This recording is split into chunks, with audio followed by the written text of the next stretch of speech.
over at Take-Two, they have laid off their head of AI, as well as a disclosed number of employees who are working on leveraging AI at the company.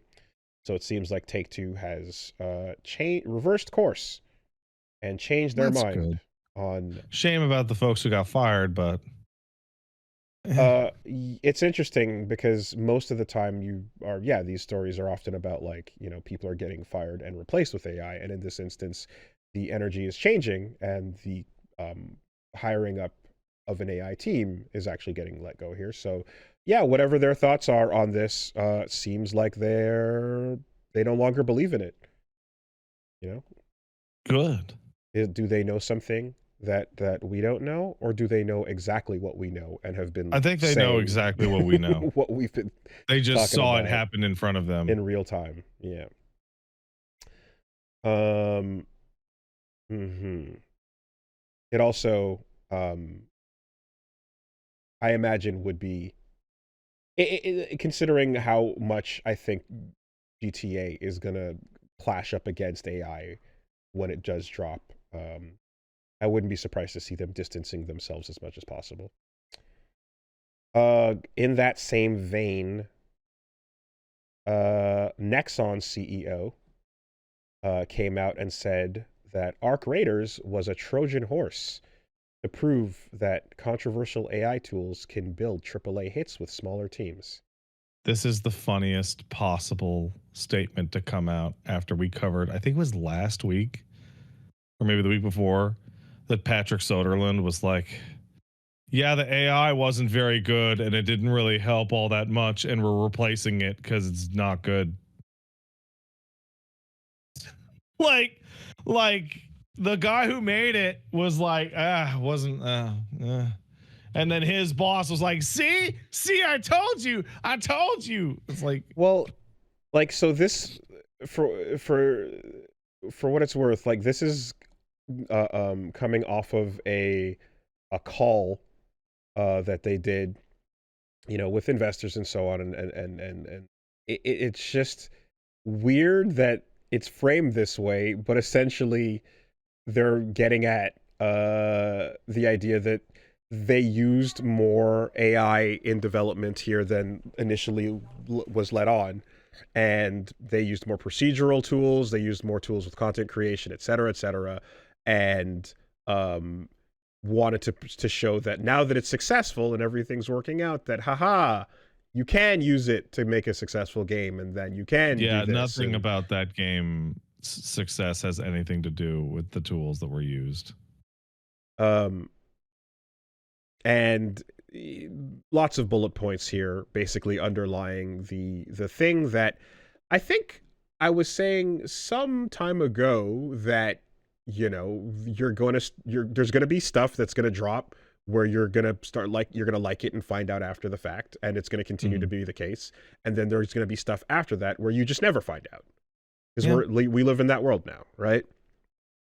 Yeah, and then what's going to happen is that's going to probably continue until shit like, have you been keeping up with, did I talk about this last week? The Claude subprime AI issue? No. So Claude is Anthropic's AI, right? And it's apparently one of the smarter ones to do work on. And last Monday morning, I think it was last Monday, at like 9:30 a.m., Twitter and Blue Sky got flooded with all these professionals going, hey, what the fuck? I'm on the $200 subscription plan to Claude AI, and I've blown through my entire token allowance for the entire week. How am I supposed to get any work done? Because they need to start charging for AI use because it's very expensive. These things are like, when you pull down from the server, it's expensive. So what they did was, instead of charging people more, they took people on their like plans and then just massively decreased their allowances, the value of the tokens. And so people were going, well, I use this shit all day, every day. What do you mean I'd have to pay thousands and thousands of dollars to do that? What the fuck? This isn't saving me any money at all. Oh, right. Because it was never cost effective.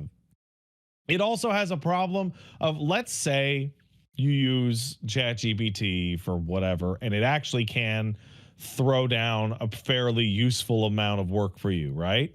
The problem is that you don't know if you're going to get that on the first try. So what you've done is turn your workday into a fucking slot machine. And every pull of the lever costs money.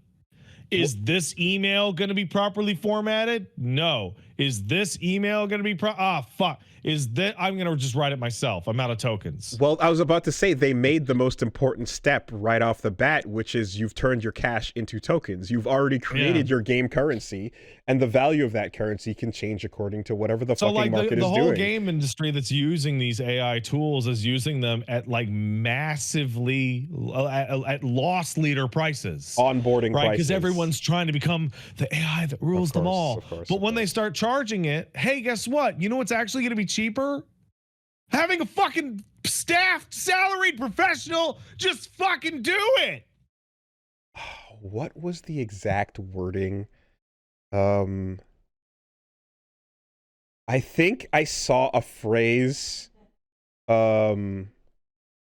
this week that was something to the effect of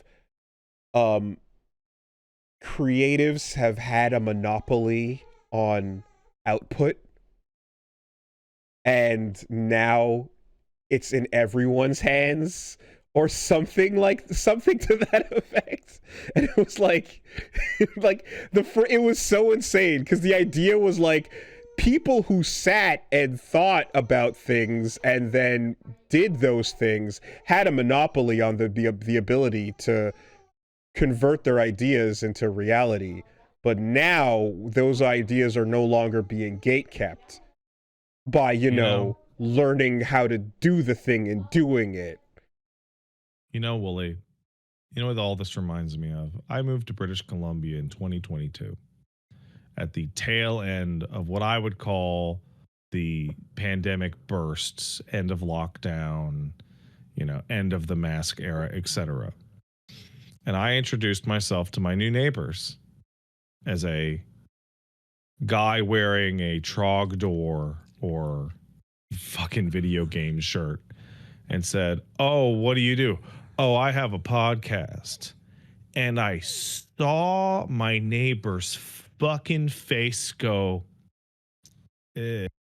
And I went, no, a real podcast. It's like my profession, right? And when you said creatives had a monopoly on output, what happened during the podcast? Well, a bunch of very, very bored white guys who thought they were more entertaining than they were said, you know what? I have the time. I'm not going to write the great American novel because that seems hard. I'm going to start a podcast. I bet I could do a really good podcast with me and Jimmy No Interesting Stories. And they did so. And there was a glut of the shittiest fucking garbage you've ever heard, because everyone knows how to speak. Speaking is a natural skill that you all have at a basic level. Art, writing, etc. is not. But now we have the robot. The robot can give you, would-be shit-ass podcaster, the ability to make shit-ass art. The tyranny of the skilled is over. Oh, wait, it's not. Nope, far from. Your neighbor's face was correct. Oh, dude, as soon as I said it, and they were right to feel that way. Yeah. Oh boy. Well, in any case, while the CEO was talking, the Nexon man said that this whole Trojan horse setup thing that they're describing, the process was experimented on, and the outcome was 2 games, Arc Raiders and the Finals. Both of those games were built with significantly fewer people at a fraction of the cost you'd expect for AAA, and our success was not an accident. It was deliberate, and now we're thinking of bringing that to the rest of Nexon. So. Yeah, it was all a financial presentation, and the whole point of it was essentially to just go, aha, we tricked everybody and we used more AI than anyone thought, and look how good it was. So you are right. Please give us more money. Gives before the bubble pops. Yeah, please. this is nonsense. Patrick Soderlund used to be the CEO of fucking DICE.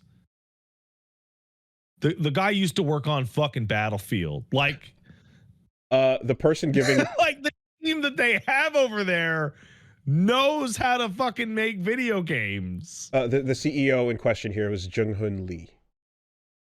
Is who was doing this. So anyway, good stuff. Good stuff. And you know, complimentary to this, lastly, Lucas Pope, dude that made the Obra Dinn and Papers, Please. Smart person. Yeah. Basically saying, I don't want to talk about my new projects online anymore because I feel like they're going to get slurped up by AI before they actually come out. Sure. I've just got a feeling about that. Now Blizzard is everywhere. it's the goddamn Fortnite / Blizzard system.